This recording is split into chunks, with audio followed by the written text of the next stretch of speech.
2018, we remember it's 100 years since the end of the First World War.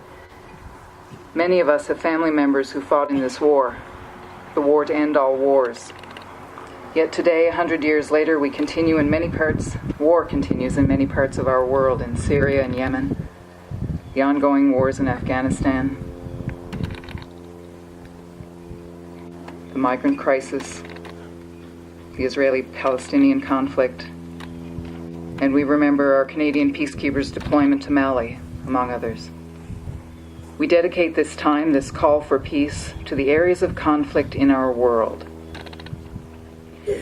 Take this opportunity, if you can, to focus your thoughts, your hopes, your prayers for peace on one or more of these places.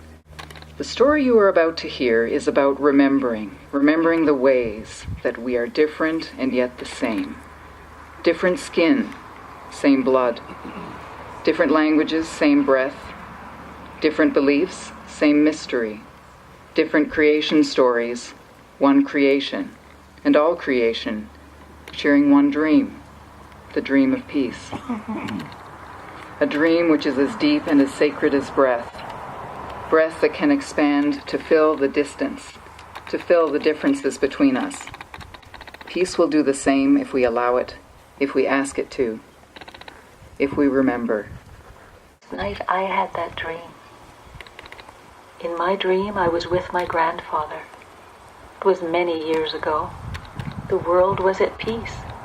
I was still a child. I remember because the war began the year after my grandfather died. The birds of this tree, he said, are as big as schooners. He had seen them when the world was at war. It is said these birds can bring peace to the world if asked to. They were here in the world now, he said, but not for long.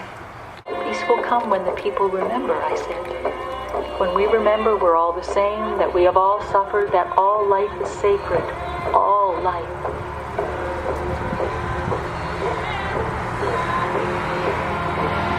We will remember the suffering at Passchendaele, Leningrad, the concentration camps, the shadows of Hiroshima, Korea, Cambodia, Colombia, the Sudan, Afghanistan, Nigeria, the residential schools, Kenya, Ukraine, Syria.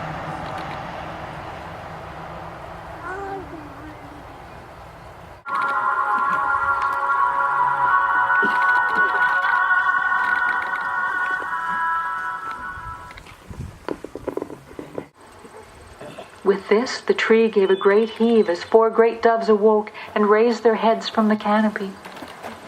With this, the veil thinned and people became aware of each other.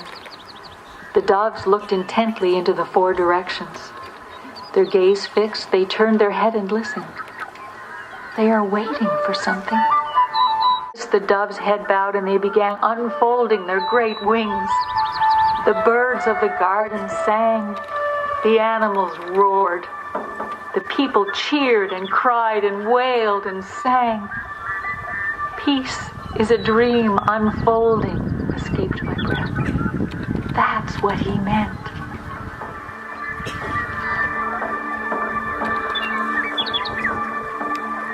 And the doves began to move into the world in peace, into the east and west, the north and the south, and wherever they flew, the people remembered.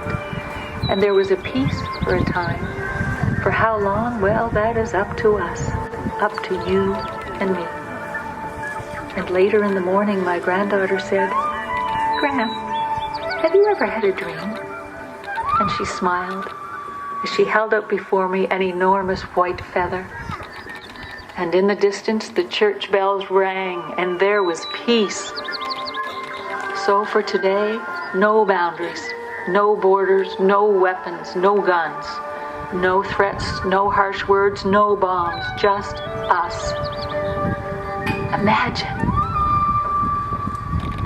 And when you close your eyes and dream of peace in the morning when you wake, remember, peace is still there, in your hands, in your heart, in your breath.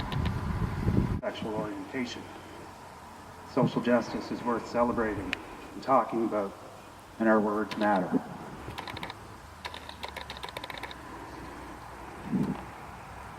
Again, I'd like to thank